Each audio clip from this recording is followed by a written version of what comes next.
Hola de nuevo, empezamos con un problema de Física 2016, modelo 1, opción A, de la UIP de selectividad. Es un problema relativo a la física moderna. Me pregunta el número de fotones por segundo que transporta un láser de una determinada longitud de onda que me da como dato y de una determinada potencia que me da como dato. Si os habéis bajado ya en los enunciados, que es lo suyo, sí, lo veréis y esos son mis datos. El número de fotones se calcula dividiendo la energía total que transporta la onda electromagnética entre lo que sería la energía de un solo fotón. Esto es una F de fotón, ¿sí? Si divido el total entre lo que le corresponde al fotón, tendré obviamente el número de fotones. La energía es la potencia por el tiempo. Y por tanto, si pasamos el tiempo al primer miembro dividiendo, tenemos que el número de fotones por unidad de tiempo es potencia por energía. Y la energía o bien h por la frecuencia, pero como no me dan la frecuencia sino la longitud de onda, entonces h por c partido lambda. Esa sería la energía del fotón, según la ley de Planck. Simplemente, sí, arreglando ese cociente, el número de fotones por unidad de tiempo es lambda por la potencia partido h por c. Sustituimos simplemente y nos da 5,35 por 10 a la 7 fotones por segundo. Como siempre, fijaos, se trata de un formulario. Lo que pasa es que el número de fórmulas es abundante. Hay que saberlas bien y hay que saberlas manejar. Seguimos con el ejercicio 2. Se trata de un ejercicio de campo gravitatorio. Tenemos la Tierra y dos satélites que orbitan a distinta distancia, S1 más próximo que S2. En el apartado A me pregunta cuál tiene mayor celeridad, por tanto mayor módulo de la velocidad.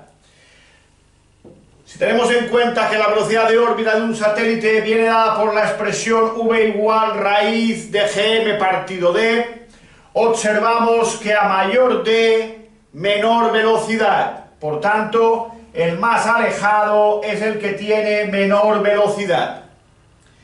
En el apartado B me pregunta cuál tarda más en dar una vuelta. Tarda más, por tanto, cuál tiene el periodo mayor, puesto que el periodo es el tiempo que tarda en dar una vuelta. De nuevo, basándonos en la expresión, en este caso, del periodo de revolución de un satélite, que es 2pi raíz de d cubo partido gm, en este caso a mayor d, mayor periodo, y por tanto mayor periodo el que está más alejado y por lo tanto tarda más en dar una vuelta. Seguimos, ejercicio 3, es un problema de campo eléctrico, ¿sí? Me dice que una carga está en movimiento en el interior de un campo eléctrico y pasa por un punto P donde el campo es nulo. Me pregunta si se parará. Si el campo es nulo, sabiendo que F es E por Q, la fuerza eléctrica es nula. Y si sobre una carga o una partícula en movimiento no actúa ninguna fuerza, según la primera ley de Newton, ¿sí? Si es que va a velocidad constante, permanecerá con ese movimiento a velocidad constante. Por tanto, no se parará salvo que empiece a actuar una fuerza sobre él, cosa que no ocurre cuando el campo es cero.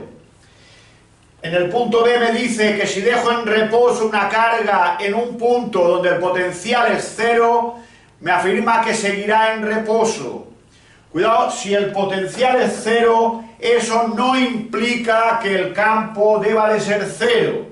Por lo tanto, si el campo no es cero, la fuerza eléctrica que es E por Q tampoco será cero y sobre la carga que está en reposo actuará una fuerza que lo que hará es que se mueva. Seguimos con un ejercicio de campo magnético.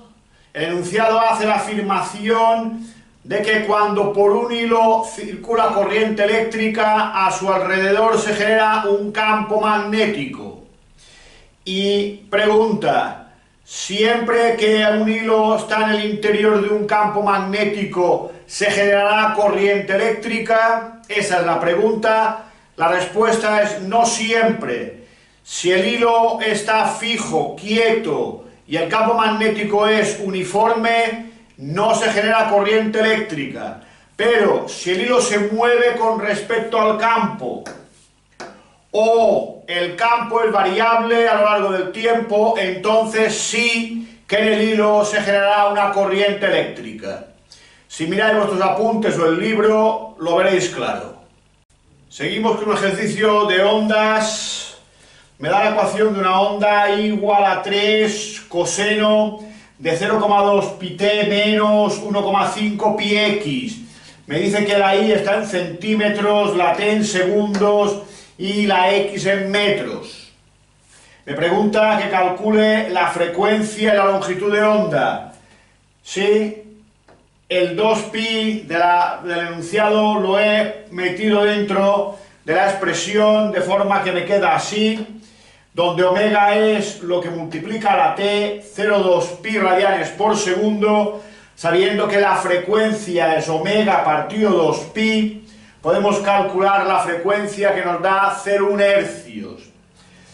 La k es 1,5 pi, sabiendo el valor de k, lambda es 2 pi partido k, es decir, 1,33 metros, pues la x va en metros. En el apartado B me pregunta la velocidad en cualquier instante. No es más que la derivada de la expresión de la posición con respecto al tiempo. Fijaros que aquí la variable de derivación es el tiempo, no la x, como suele ocurrir en matemáticas. Esto lo consideramos constante. Por tanto, sería menos, porque es un coseno, el 3 se deja, la derivada del paréntesis, que es 0,2 pi, por el seno del mismo ángulo. Sería esto la expresión de la velocidad en cualquier instante. Luego me pregunta qué puntos de la onda a los 2 segundos tienen una oscilación máxima, es decir, una oscilación de 3 centímetros, pues la i va en centímetros. Simplemente sustituyendo la i por 3, el 3 pasa dividiendo, el arco coseno de 1 es 0 y por tanto nos queda que el paréntesis, que no es más que el arco coseno, en la calculadora shift coseno 1, nos da 0. De aquí despejamos la x, que nos da 0,27 metros. Por tanto, a 0,27 metros del origen, la elongación es máxima, pero también es máxima en este punto, también es máxima en este, también es máxima en este. De punto a punto de elongación máxima van lambda medios, pues de aquí a aquí tenemos la longitud de onda. Por tanto, a este valor de 0,27, si le vamos sumando lambda medios, lambda medios, lambda medios n veces, ¿sí?, tendremos todos los puntos que cumplen que a los 2 segundos tienen elongación máxima. Seguimos con un ejercicio de lentes.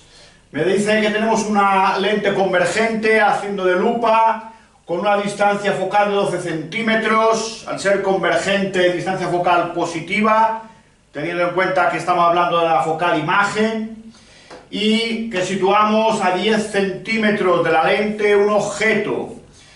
Estamos trabajando todo el tiempo con las lentes, con el convenio de poner el objeto a la izquierda de la lente, con lo que tendrá siempre valor negativo. Aplicando la fórmula de las lentes, despejamos S' como en otras ocasiones y simplemente sustituyendo nos da que S' es menos 60. Esa es la posición de la imagen en estas circunstancias. menos 60 significa que se ha producido delante de la lente, por tanto es virtual. Me pide el tamaño, recordad I' partido por I es S' partido por S, por tanto sustituyendo S' por menos 60, la S por menos 10 y la I por 1,8, tenemos que la imagen sería de 10,8 centímetros de diámetro. Así es como veríamos la moneda. La veríamos mayor, pues I' es positivo y mayor que 1,8, por tanto sería mayor y derecha. En el caso en que la situáramos no a 10 sino a 14, entonces S sería menos 14, todo lo demás igual, sustituimos, nos da 84 centímetros, el valor de S', por tanto se forma a la derecha de la lente, lo cual me dice que es una imagen real. Buscando el tamaño de la imagen, nos da un tamaño de menos 10,8. El signo negativo nos dice que la imagen es invertida y el 10,8 superior al 1,8, que sería el valor de I, nos dice que la imagen es mayor. ¿Sí? Por tanto, con esto tenemos todo el examen resuelto. ¿Sí? Poneros a hacerlo. Si tenéis alguna duda al hacerlo, mirad el vídeo, yo os la aclararé y, como os digo siempre, poneos a trabajar.